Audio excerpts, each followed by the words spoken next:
Everybody. It's so good to see all of you and be back again. It's been a long time, months. Yes. My last talk that I wasn't able to make here was scheduled on Good Friday. And I was going to talk about Jesus. Jesus is alive. That was the topic of my conversation. So next time, which will be September 17th, I'm going to speak about that because I have all those notes. Today, I'm going to talk about Florence Nightingale, the lady with the lamp. And to get in the mood this morning, I turned on my computer and listened to a nightingale sing. And it was so beautiful. It's amazing how you can find anything on the computer now. Be careful, because one day you might be on there too. We never know, do we? It's such a wide open world now. It's such a blessing to be back with all of you because of what's going on in the world, but I'm so happy to know that everyone here is safe and well. And my family and I are all the same. We have to observe the precautions, don't we? Do what we're told to do and pray and trust God with ourselves. I think you've got too many microphones on. Yeah, I'm trying to get that fixed.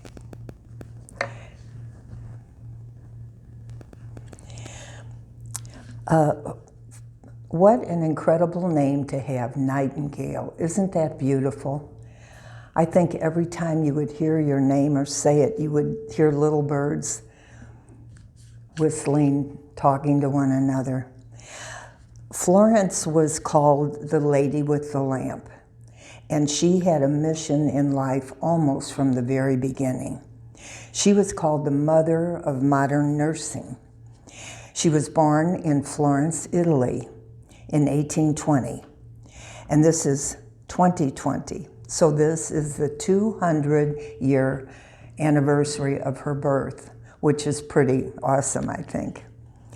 She was born to an extremely wealthy family. Her father inherited incredible amount of money and property when he was only 21 years of age.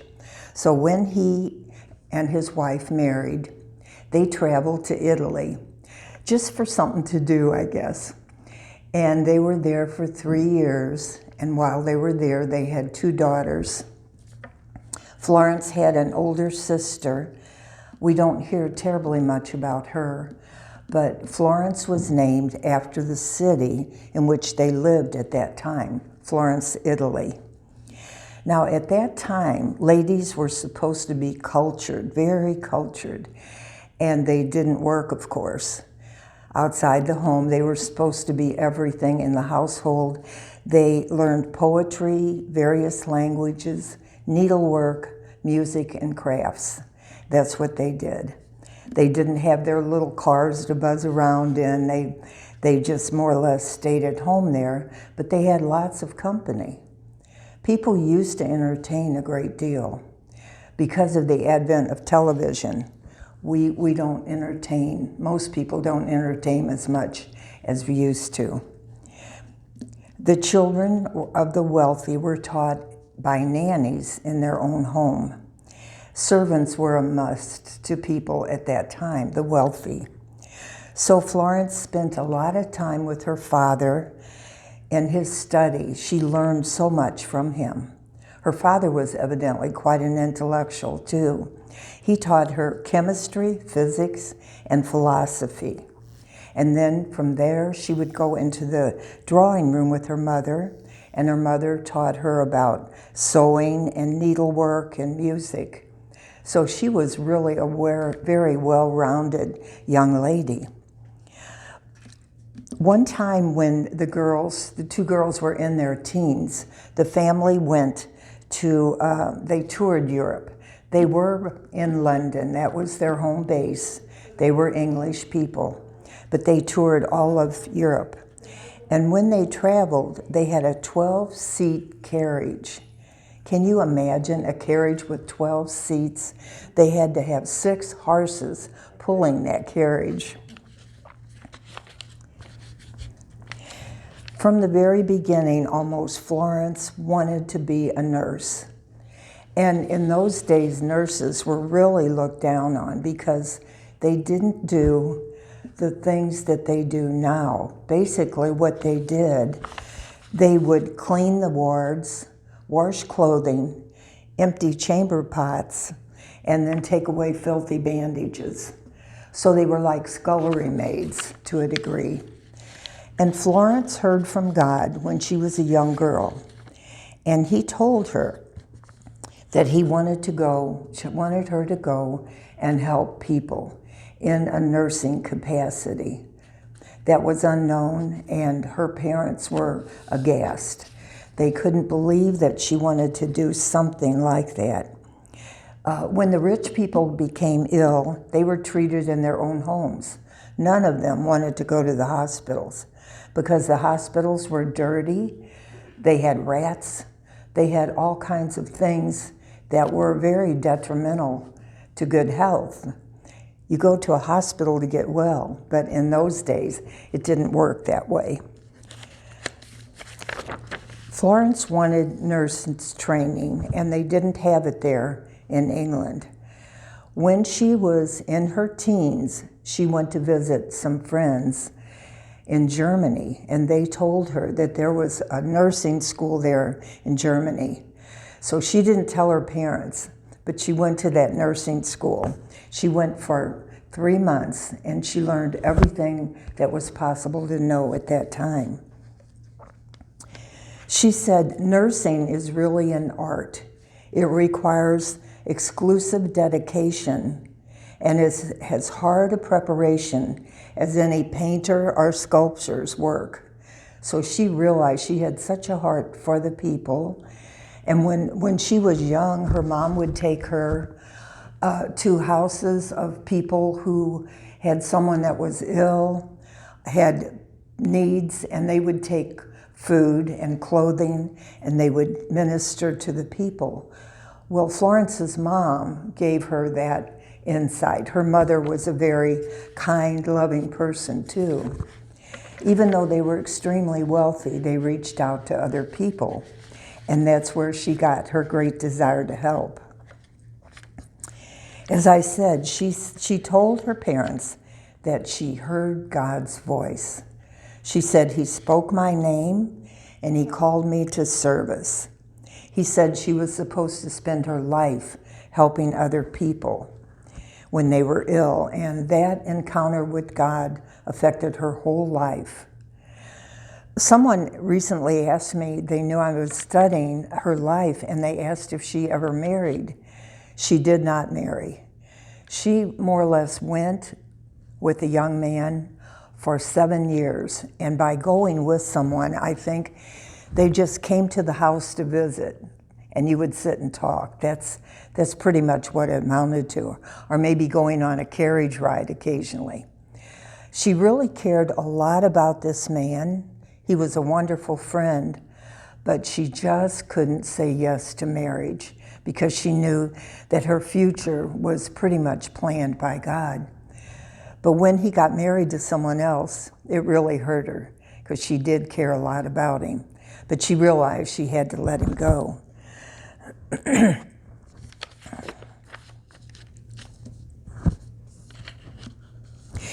She met a couple from America who really inspired her. And this man was a director of a health clinic, and he also directed what was called Perkins Institute for the Blind. He inspired her to go on with her dreams. And his wife actually wrote the song, Battle Hymn of the Republic. Do you all remember that beautiful song? You will, I'm sure, Maurice. Isn't that, "Mine eyes have seen the glory of the coming of the Lord"? I believe that's the way it starts. Very beautiful song. Well, she was so inspired by this couple, and they encouraged her to go to a school and learn more about nursing so she could help others. When she was only 17, she was invited to court. In those days, I can't imagine, people were invited to go to court and meet the queen and all the ladies of the court and whatever. And just 200 years ago, they had that in London. And she met Queen Victoria at that time, that famous, famous queen. When she met her, Queen Victoria was only 18, and she said that Queen Victoria's father had just passed away, and so she was made a queen overnight. She was just a young girl, and she looked so pale and withdrawn to Florence, and she wondered how she could ever become a queen. 20 years later, they met again, and of course, they were both very, very different people. They weren't in their teens, they were in their mid-40s, and they were totally different. Queen Victoria, of course, had quite a regime, and she married her cousin. Anyway, toward the end of there's so much here that it goes around and around in my head, but toward the end of Florence's life, she went to see Queen Victoria again. And Queen Victoria was so in awe of her that she opened a museum there in her honor. And Queen Victoria actually designed a brooch for Florence. And it was evidently so beautiful. And that brooch is in the museum in London to this day. Another thing, this is kind of jumping forward, but another thing that is in that museum is her stuffed owl. Florence had an owl that she just loved. It was an incredible pet, and when it died, they had it stuffed, and that's put in her museum also. She loved cats. She had so many cats, and sometimes when she went to traveling, she would take the cats with her. How you could imagine taking a cat. I mean, cats have their own mind, and you don't tell them to sit and lay and speak and all the things you tell a dog to do. But anyway, I guess she had kennels of some kind, and she took her cats along with her. After she was in nursing school, she was determined to help others with what she had learned.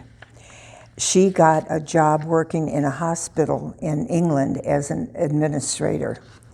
And for a brief time, her parents would not agree to allowing her to become a nurse herself. She had many nurses on her staff, and she did great things while she was there, but she couldn't be a nurse herself. Then a war broke out. And I'm not familiar with this war. It took place 200 years ago. It was called the Crimean War. And it was when Russia invaded Turkey and tried to take over their territory.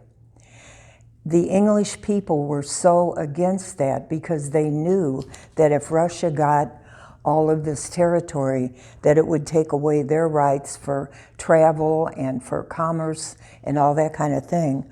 So England sent their own soldiers to fight in the Crimean War. That is when Florence really got involved in her nursing abilities. There were so many soldiers that were wounded in that war, and she went to help them. Now, of course, she had to go by ship to get there. And just before she went, there was a terrible tragedy at sea, and there were over 100 women who had been convicts in London, and they were on their way to Australia to live in a penal colony. Are any of you aware of that, how London, England transferred their prisoners to Australia many years ago to live there? They just got rid of them.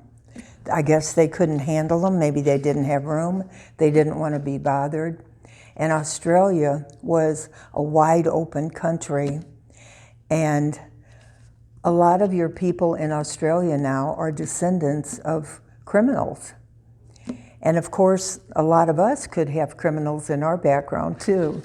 None of us ever know, do we, all that much about our ancestors, unless you're into genealogy.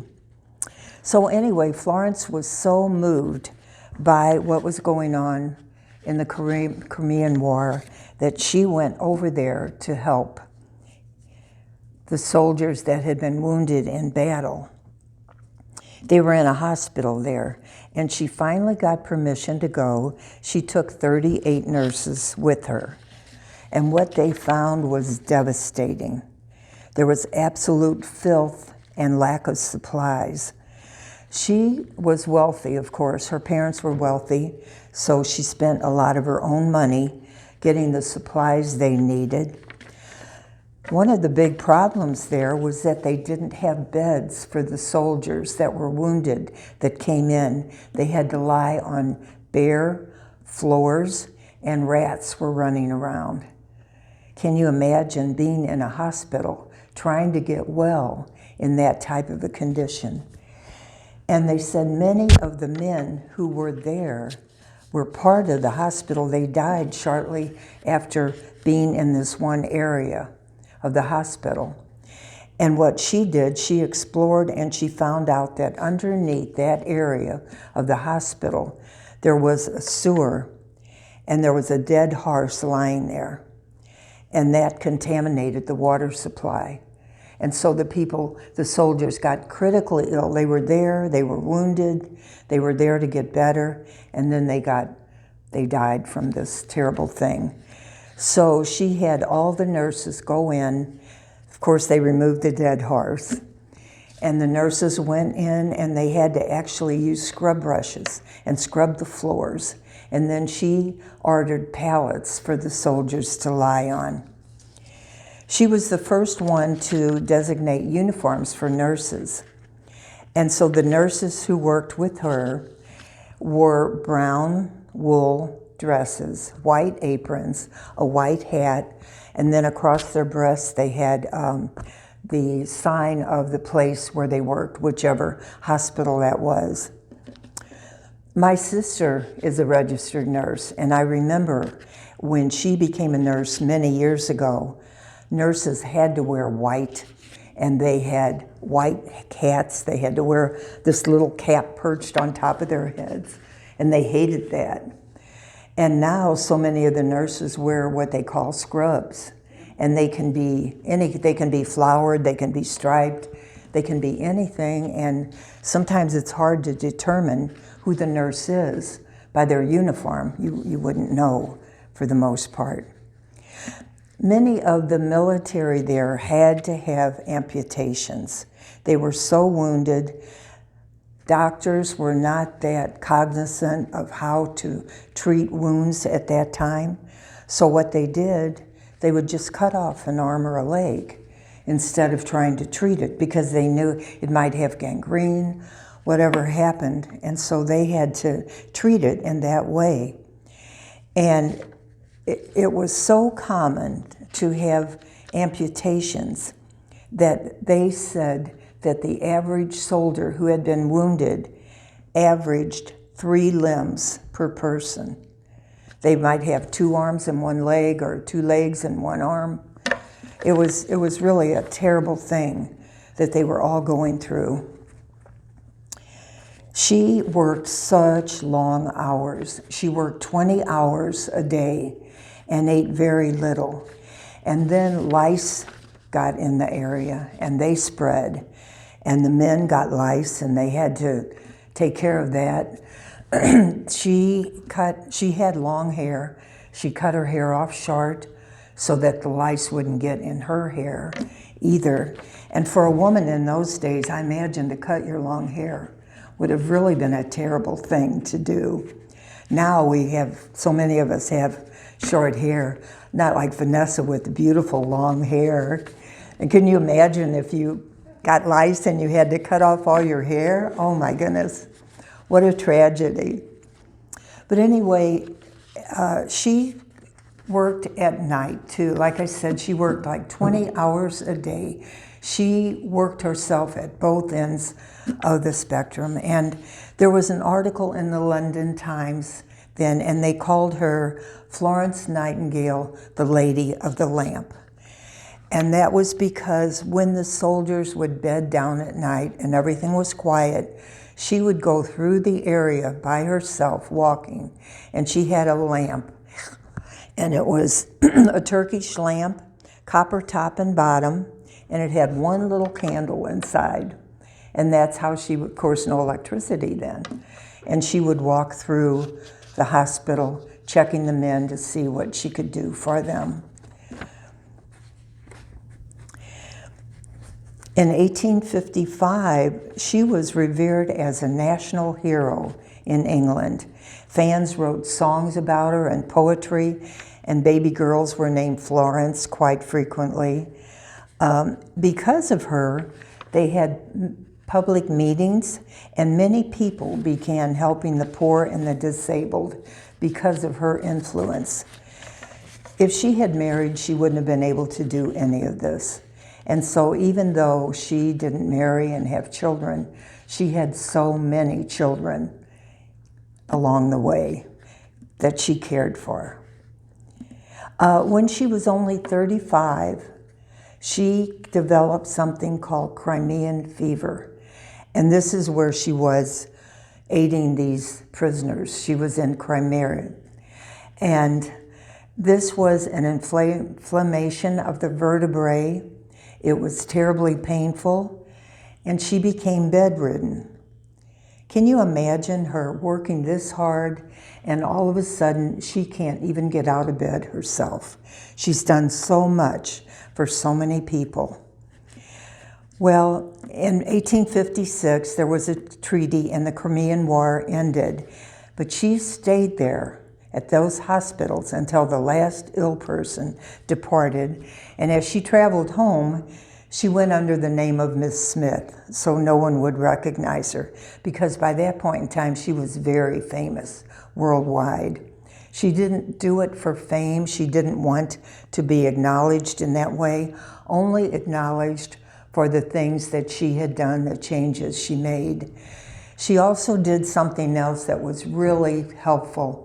She would write in chalk at the foot of the wounded soldiers a number. That number was correlated with a list of the wounded and what was wrong with them. And so the doctors would know exactly where to go to treat certain people. Before that time, it was just a whole mass of wounded men. And so that was probably the very beginning of what nurses do now. They have their station. They know the people that are in their area. They know them by number, room number, by name. They write down everything that went on for that day on their shift for the next person. It's really incredible the amount of record keeping that has to take place in a hospital or a nursing home. I worked in a nursing home for a year just out of curiosity. I wanted to know exactly what people did, how they cared for others, because my heart's desire, my dream, was to open a facility where I could have elderly people and children mingle during the day, because children are so uplifting. They're such a blessing to all of us. And we have wisdom that we can give little children, and we have time. And I thought that would be the most wonderful blend. So what I did, I went to a local nursing home, and I signed up, and I worked there for a year, and they trained me on the job. And it was really very interesting. I learned things that I just are part of me still. Met so many wonderful, wonderful people there. But when I graduated and I started to look for a property to have this facility, and I was also in touch with daycare for children. So it was going to be a daycare center where people would bring the elderly, bring the children, and then they would go back to their respective places in the late afternoon. When I checked into it and got all the details, I found that you had to have a registered nurse on duty at all times. You had to have so much insurance. You had to have 2 facilities so that you could keep the children in one, the elderly in another. I mean, it went on and on and on. I would have had to be a millionaire almost to be able to pay for this. But that was my heart's desire, because when I was growing up, my father's parents were so amazing to me. I just could never begin to express all that they did for me and the love they shared. And I knew how important it was to have an older person with time in your life. So that was my heart's desire. So that's part of what appealed to me so much. She had such a desire to help other people, and especially the wounded. This illness limited her physical ability an incredible amount. Can you imagine at age 35 being in so much pain that you really can't properly walk about? After being so active for years, this just hit her. And the rest of her life, she kept her hair short too, because I guess it was much easier to take care of after she'd been through all that she had. Anyway, her mind was so sharp, and she would write for hours, 16, 17, 18 hours a day from her bedroom. From her bedroom, she entertained dignitaries.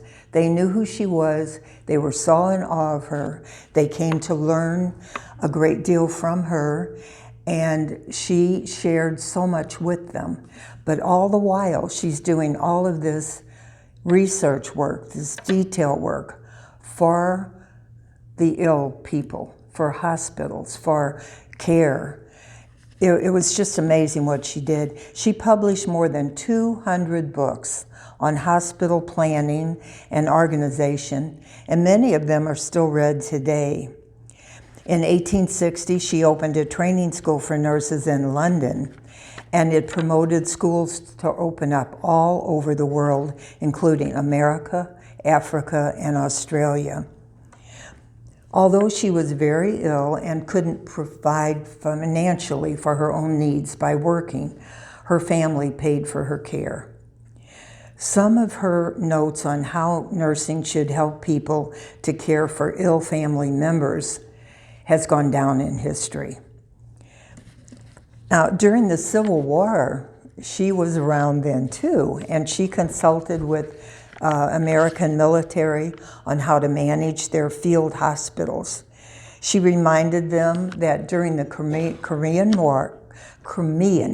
War, 18,000 British soldiers died. You know, that reminds me of our country and how we go to other countries all over the world to help them, to protect their freedom. And that's what the British people did too at that time during the Crimean War. 18,000 British soldiers died, but she said 16,000 of them died actually due to diseases spread by poor sanitation. So this was the object of her life, the goal of her life.